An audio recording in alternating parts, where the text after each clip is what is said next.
ရမ်းပျော်ပါတယ်ရမ်းလည်းပျော်တယ်ရမ်းလည်းဟိုဖြစ်တယ်ကျင်တတ်တယ်ပေါ့ပြောမှဆိုရင်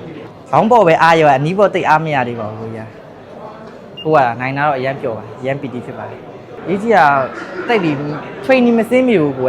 တိတ်ပြီးမကျင့်ဖြစ်ဘူးဖြစ်နေတာအလောက်ကလည်းအခုတစ်ဖက်နဲ့ဆိုတော့လေအားကြောင့်မလို့လည်းပါတယ်ဒါပေမဲ့နောက်ပွဲတွေတော့တေချာပေါက်က training ဆင်းသွားမှာကိုကောင်းလို့တော့ကြိုးစားတော့မှာသူကကျူကုံနည်းနည်းလေးစိတ်စနုဖြစ်နေတဲ့ပုံစံမျိုးဖြစ်တယ်ဗျာကိုဘက်ခုံနေပါညာဆိုရင်တော့ကျွန်တော်ရှုံးဖို့ရာခိုင်နှုန်းများရဗျာဘာလို့ဆိုတော့ဒီကျူကုံမှာသူလက်စတွေပါညာတွေဆိုသူကလည်းသူ့ကိုစိတ်တွေတိုးနေတာပေါ့ပြောမှဆိုကိုအဲ့ဒီပေါ်မှာပဲကျွန်တော်လည်း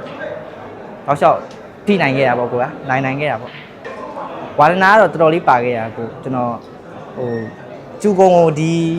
ရင်ဘက်လောက်ကလေးကတော်တော်လေးထိုးလာခဲ့ရဆိုတော့ကို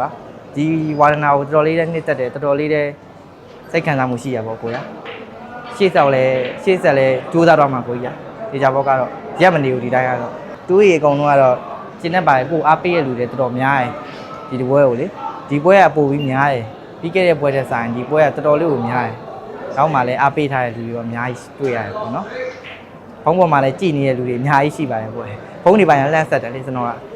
ဂုံယူပါတယ်ဗာညာပေါ့ကျေးဇူးပါညီလေးဟုတ်ကဲ့ကျေးဇူးပါကိုကြီး